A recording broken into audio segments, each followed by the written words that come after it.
चलिए class 10 subject आपकी physics है और आप पढ़ रहे थे लेंस के बारे में, यानी लेंस उत्तल लेंस द्वारा प्रतिबिंब का बनना पढ़ रहे थे।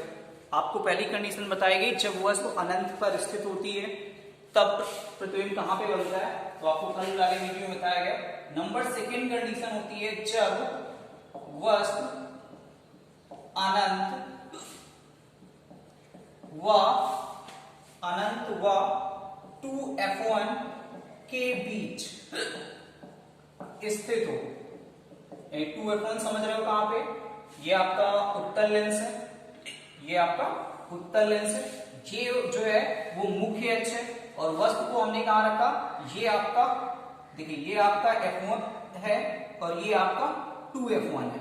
कितना है 2F1 है, ये आपका F2 है और ये आपका 2F2 है, इसको लिख सकते हैं 2F2 है ना। तो ये आपको बताया गया था जो लेंस होता है वो दोनों ओर से पारदर्शी होता है, इसलिए उसके दो फोकस होते हैं, आगे F1 वाला और पीछे F2 वाला। ठीक है, अब वस्तु को हमने कहा जब वस्तु को अनंत व 2F1 के बीच रखते हैं, तो यानी वस्तु को हम यहाँ पे रखें। ठीक है, ये हमारी हो गई वस्तु जिसका नाम देंगे हम A और B, इसको लिखेंगे वस्तु। ठीक है, अब आपको पढ़ाया गया कि कम से कम एक किरण मुख्य अक्ष के समांतर चलनी चाहिए, तो ये किरण जो है मुख्य अक्ष के समांतर चली और जो किरण मुख्य अक्ष के समांतर चलेगी वह उसके फोकस से होकर गुजरेगी।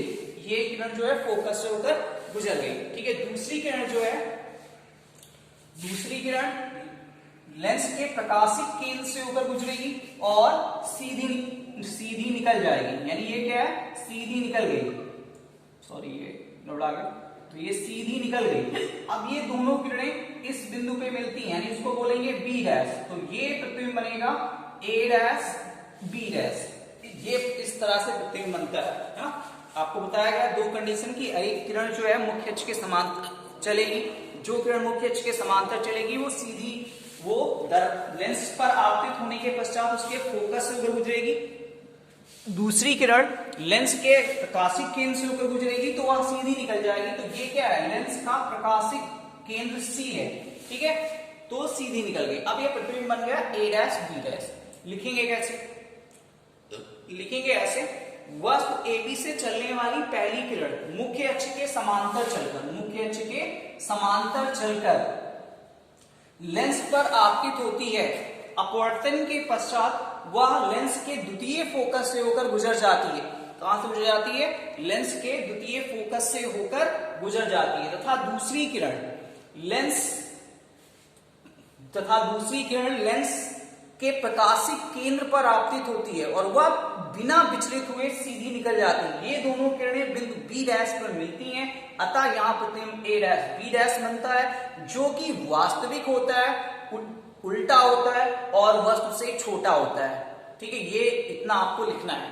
ठीक, समझ में आया कि जब वस्तु को हम अनंत व 2F1 के बीच में रखते हैं तो प्रतिबिंब कैसा बनता है। चलिए हटाते हैं इसको।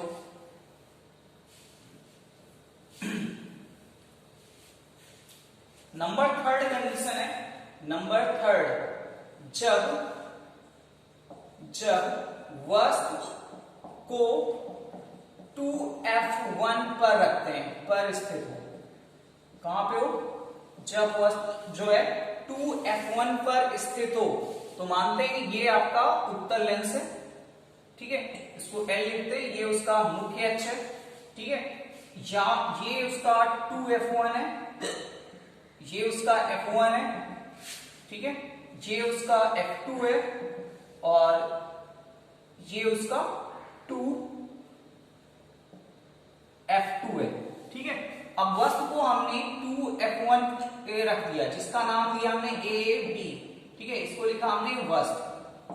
अब वस्तु से चलने वाली पहली किरण, आपको बताया जाता है कि पहली किरण मुख्य अक्ष के समांतर चलकर फोकस से होकर गुजर जाएगी, तथा दूसरी किरण जो है, दूसरी किरण है वो फिर से प्रकाशिक केंद्र से होकर गुजरेगी और ये दोनों जो किरणें हैं, ये दोनों जो किरणें हैं वो लेंस के द्वितीय फोकस F2 पर जाके मिलेंगे। ठीक है, अतः यहाँ प्रतिबिंब B डैश बनेगा, यानी इसको लिखेंगे A डैश B डैश, ये हो गया आपका प्रतिबिंब। ठीक है, तो इसको लिखेंगे सी। ठीक है, अब देखिए यहां पे लिखना कैसे, तो लिखना कुछ इस प्रकार से है कि वस्तु AB से चलने वाली पहली किरण मुख्य अक्ष के समांतर चलकर लेंस पर आपतित होती है। आपतन के पश्चात वह फोकस से होकर गुजर जाती है। दूसरी किरण लेंस के प्रकाशिक केंद्र से होकर गुजरती है और वह बिना विचलित हुए सीधी निकल जाती है। ये दोनों किरणें बिंदु B1 डैश पर या बिंदु B डैश पर मिलती हैं, अतः यहाँ प्रतिबिंब A डैश B डैश बनता है, जो कि वास्तविक होता है, उल्टा होता है और वस्तु के बराबर होता है। तो ये तीन कंडीशन है जो आपको पढ़ाई गई कि जब वस्तु अनंत पर स्थित हो, जब वस्तु अनंत व 2F1 के बीच स्थित हो, और नंबर थर्ड कंडीशन पढ़ाई गई जब वस्तु को 2F1 पर रखते हैं तो प्रतिबिंब कहां भी बनता है। ठीक है, तो इस तरह से आप लोग इसको सही से सुनना, सही से देखना, और अगर समझ में नहीं आ रहा है तो आप कमेंट करके बताएं कि ये चीज हमें समझ में नहीं आई, तो उसको हम पुनः आपको समझाने की कोशिश जरूर करेंगे। तो आप लोग सही से इसको समझना।